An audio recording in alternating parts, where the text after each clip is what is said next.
C'est une autre très grosse nouvelle dans le monde Arkham Horror. Donc, Horror à Arkham, le jeu de cartes.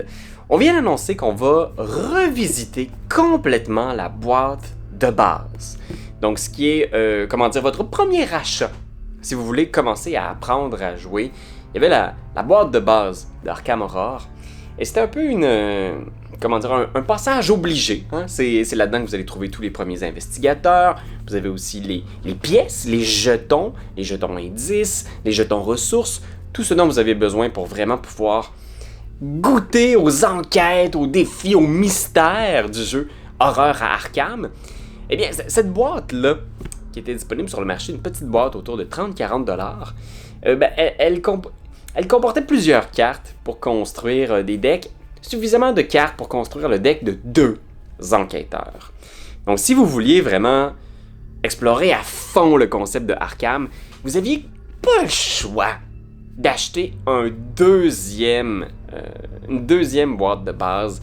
Et c'était un reproche que plusieurs des fans faisaient à Fantasy Flight depuis des années. Est-ce qu'on peut avoir tout ce qu'on a besoin dans une seule boîte pour vraiment pouvoir se lancer dans l'aventure? Et là, aujourd'hui, on vient de nous annoncer qu'on va effectivement rééditer la boîte de base pour y inclure plus de matériel. On va être beaucoup plus généreux. Donc, à l'intérieur, vous allez avoir les decks préconstruits des 5 investigateurs de base, c'est-à-dire Wendy, notre bon vieux Roland, Skids, Agnès et Daisy. Tout ce beau monde-là sont revisités. Parce que c'était un autre des gros défis pour ceux qui commençaient Arkham. C'était que les cartes étaient mal triées, si on veut. Il fallait faire une petite recherche, construire les decks, se fier à notre petit livret pour aller faire chercher la carte 034, la mettre avec telle... C'était un peu le bordel. Là, on va réorganiser ça pour que ça soit simple, accessible. Le but, encore une fois, de Fantasy Flight, je pense, avec leur nouveau modèle d'affaires qui a été annoncé avec les nouveaux cycles d'aventures qui vont être tout inclus dans une boîte, c'est de rendre le jeu plus accessible, plus facile d'approche pour les gens qui sont peut-être pas des gros fans depuis le début de la gamme en 2016. Fait que moi, ça m'emballe. Parce que s'il y a des gens parmi vous qui font comme « Hey, moi ça m'intéresse Arkham », je me disais, je vais peut-être commencer à acheter quelques cartes. Non, achetez rien!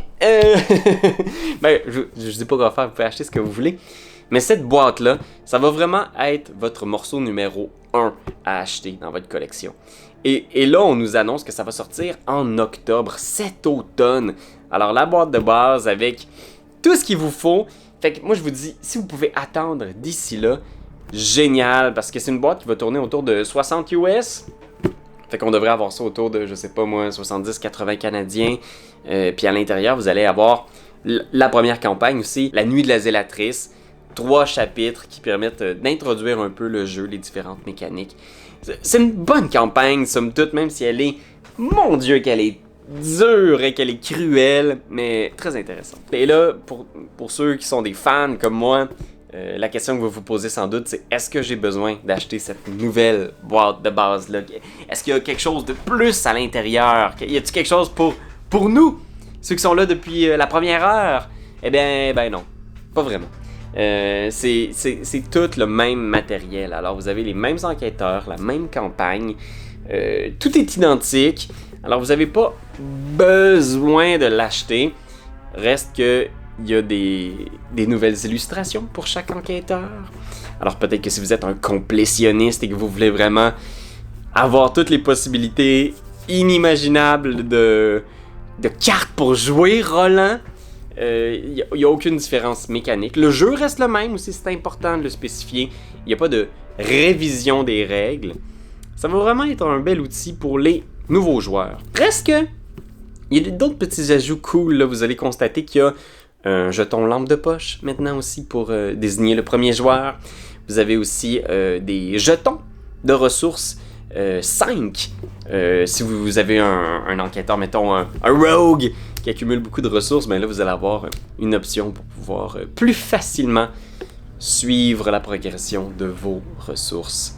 On me dit qu'il va y avoir quelques cartes aussi plus haut niveau qui viennent de sets ou de cycles futurs. Alors des cartes qui sont peut-être des incontournables de Dunwich, Forgotten Age, qui sait, qui vont être inclus dans cette boîte de base-là pour vraiment permettre de faire du vrai deck building avec cette boîte-là. C'est ce qui manquait, je pense, à la boîte de base originale. Et là, c'est un très bon move, je crois, pour le futur de ce jeu-là.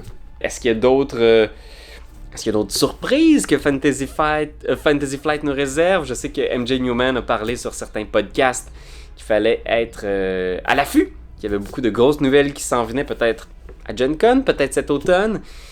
Des gens ont spéculé sur peut-être qu'ils vont rééditer certains cycles comme Dunwich, peut-être, ou Carcosa dans ce nouveau package-là. C'est-à-dire qu'il y aurait une grosse boîte Dunwich avec les 8 scénarios, t'achètes juste la boîte, t'as pas besoin de faire la chasse au Mythos Pack. Qui sait? C'est des rumeurs, mais ce serait fou. Ce serait parfait. Fait que voilà, on vous tient au courant s'il y a d'autres nouvelles. Moi, c'est juste que je suis tellement Arkham ces temps-ci que je pouvais comme pas passer à côté. Fait que voilà. J'espère que vous allez bien. Et on se revoit bientôt pour d'autres informations horrifiques et des secrets qui vont vous faire frissonner. Bye. C'est toi de trouver l'épisode de jour du Popoche? Sonne la cloche! Sonne la cloche! On parle de jeu, like-nous, commande, suis-nous, ouais! Sonne la cloche! Sonne la cloche! Partage à tes amis, partage à ta mamie, ouais! Sonne la cloche! Sonne la cloche! Comment ton ouais, fais-le mon kiki! Sonne la cloche! Sonne la cloche! Sonne la cloche comme quand Jésus a sonné à la porte pour aller souper chez Zachée.